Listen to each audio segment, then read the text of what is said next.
जय हिंद। स्वागत है आपका इंडियन न्यूज़ एनालिसिस के एक नए एपिसोड में। और एक बार फिर से हाजिर है आपके लिए एक इम्पॉर्टेंट अपडेट को लेकर के, जहां आज हम बात करेंगे एएमसीए के लिए डेवलप किए जाने वाले इंजन के विषय में। दोस्तों, हाल ही के दिनों में एएमसीए और उससे संबंधित जो प्रोजेक्ट है उनको लेकर के बहुत सारी अपडेट्स आई, जहां पर हमें कुछ ज़रूरी बातें बताई गई।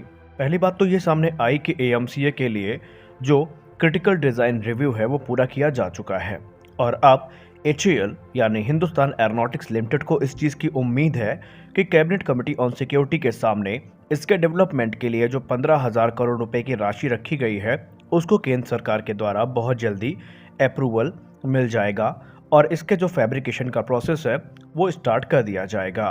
और माना जा रहा है कि 2024 में AMCA की पहली उड़ान को भी आयोजित कर लिया जाएगा। और ऐसा ही कुछ जो सिनेरियो है वो हमारे तेजस मार्क 2 के साथ भी है।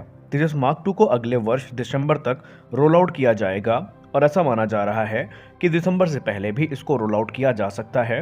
वहीं इसकी पहली उड़ान जो है 2023 के अंत तक या 2023 के मध्य में आयोजित की जाएगी और उसके पहले जनवरी से लेकर के अप्रैल तक इसके लो स्पीड और हाई स्पीड टैक्सी ट्रायल आयोजित किए जाएंगे। हालांकि इनके बारे में हमने आपको ऑलरेडी बताया है, लेकिन आज के इस वीडियो का जो मुख्य विषय है वो है हमारा खुद का जेट इंजन।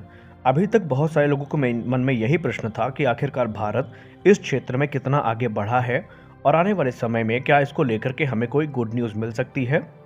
तो दोस्तों, कुछ विश्वसनीय सोर्सेस के द्वारा ये बताया गया है कि जिस समय एएमसीए के लिए फंड अप्रूव किया जाएगा उसी समय cabinet committee on security Bharat के जो स्वदेशी इंजन डेवलपमेंट प्रोग्राम है उसको लेकर के भी कुछ बड़ा निर्णय ले सकती है। माना जा रहा है कि भारत के लिए जो एक नया इंजन डेवलप करना है उसके लिए इंटरनेशनल पार्टनर का चयन 2022 में हो सकता है और इसके लिए जो एक आदर्श स्थान होगा वो डिफेंस एक्सपो 2022 होगा। डिफेंस एक्सपो 2022 को काफ़ी महत्वपूर्ण माना जा रहा है और माना जा रहा है कि यही वो समय होगा जब इंटरनेशनल पार्टनर का चयन भारत की तरफ से किया जाएगा, जो कि आने वाले समय में हमारे लिए जेट इंजन डेवलप करने में मदद करेगा। और इसकी जो कॉस्ट बताई जा रही है या जो फंड बताया जा रहा है वो तकरीबन 4 से लेकर के 6 बिलियन डॉलर्स के आसपास हो सकता है। यानी इस फंड की सहायता से भारत अपने इंटरनेशनल पार्टनर के साथ मिलकर के इंजन का डेवलपमेंट करेगा, जो आगे चल के हमारे AMCA के मार्क 2 वेरिएंट्स के लिए काफ़ी महत्वपूर्ण माने जा रहे हैं। अब यहाँ पर जो GTRE है और DRDO है, इसके साथ HAL के जो ऑफिशियल्स हैं वो ऑलरेडी मिनिस्ट्री ऑफ डिफेंस और PMO को ब्रीफ कर चुके हैं और ऐसा माना जा रहा है कि इस समय जो बातचीत है वो चल रही है सरकार से। और ये भी माना जा रहा है कि 2 कंपनियां हैं जिनका नाम सामने आया है और इन्हीं में से किसी एक को विजेता घोषित किया जा सकता है। पहली है फ्रांस की एरोस्पेस इंजन मैन्युफैक्चरर सैफ्रॉन और दूसरी है ब्रिटिश जो एरोस्पेस मैन्युफैक्चरर है रोल्स रॉयस। यानी सैफ्रॉन और रोल्स रॉयस में से कोई वो एक कंपनी होगी जो भारत के लिए स्वदेशी इंजन बनाने में भारत की मदद करेगी। अब जिस इंजन के डेवलपमेंट की बात चल रही है उसमें कुछ ज़रूरी क्राइटेरिया भी रखे गए हैं, जैसे कि इंजन का ड्राई थ्रस्ट 70 किलोन्यूटन से कम नहीं होना चाहिए, वही इसका जो वेट थ्रस्ट है वो 110 किलोन्यूटन के आसपास होना चाहिए और यही वो इंजन होगा जो AMCA के लिए आगे चल करके काम आएगा।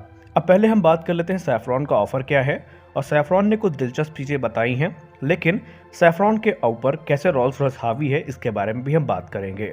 दोस्तों, सैफ्रॉन ने ऑफ़र ये किया है कि वो अपने M88-4 के जो इंजन हैं उनकी कोर टेक्नोलॉजी भारत को ऑफर करेगा ट्रांसफ़र ऑफ टेक्नोलॉजी के तहत, लेकिन उसकी कुछ शर्तें हैं। पहली शर्त तो ये है कि सैफ्रॉन इस ऑफर से पहले ये सुनिश्चित करना चाहेगा कि डेवलपमेंट की कॉस्ट क्या होगी और उसकी तरफ से ये भी कहा गया है कि अगर वो इस पूरे के पूरे प्रोजेक्ट में आते हैं तो पहले भारत को एक नंबर डिसाइड करना पड़ेगा और सर्टिफिकेशन उनको चाहिए इस चीज़ की, या उनको इस चीज़ की आश्वस्त होने की ज़रूरत है कि कितनी संख्या में भारत इस इंजन को लेगा, ये भारत को पहले सैफ्रॉन को बताना पड़ेगा।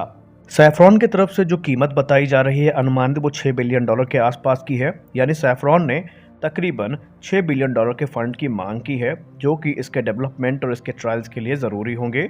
और यहाँ पर सैफ्रॉन ने यह भी कहा है कि अगर आगे कोई फ़ंड की ज़रूरत पड़ी तो उसमें जो सैफ्रॉन है वो खुद अपने फ़ंड को इस्तेमाल करेगी। लेकिन सैफ्रॉन ने एक बड़ी चीज़ ये कही है कि इंजन टेस्टिंग के लिए वो अपने डसाल्ट राफेल का इस्तेमाल करेंगे, यानी राफेल जेट एक फ्लाइंग टेस्ट बेड के तौर पर इस्तेमाल किया जाएगा, जो कि इस इंजन के सर्टिफिकेशन ट्रायल्स और दूसरे जो टेस्ट हैं उनके लिए कार्यरत होगा। सैफ्रॉन करेगा क्या? सैफ्रॉन राफेल में जैसे कि आपको पता है 2 इंजन होते हैं, तो एक इंजन रखेगा M88 और दूसरा इंजन वो होगा जो भारत के लिए डेवलप किया जाएगा और उसी की सहायता से सैफ्रॉन जो ज़रूरी सर्टिफिकेशन ट्रायल है वो पूरा करेगा। सैफ्रॉन इस चीज़ की गारंटी दे रहा है कि जब तक इंजन के सर्टिफिकेशन ट्रायल नहीं पूरे हो जाते वो इसकी पूरी जिम्मेदारी लेंगे और भारत में इनका मैन्युफैक्चरिंग तब तक शुरू नहीं किया जाएगा एक बड़ी स्केल में जब तक कि ये इंजन अपना सर्टिफिकेशन ट्रायल पूरा नहीं कर लेता।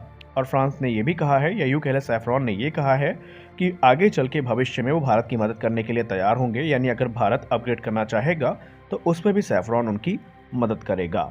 वहीं दूसरा ऑफर जो आया है वो रॉल्स रॉयस से आया है और ये ऑफर ज़्यादा प्रॉमिसिंग है क्योंकि अभी तक सैफ्रॉन की जहाँ तक बात हुई है वहाँ पर इंटेलेक्चुअल प्रॉपर्टी राइट्स के विषय में बात नहीं की गई है, लेकिन रॉल्स रॉयस ने खुल करके ये बात कही है।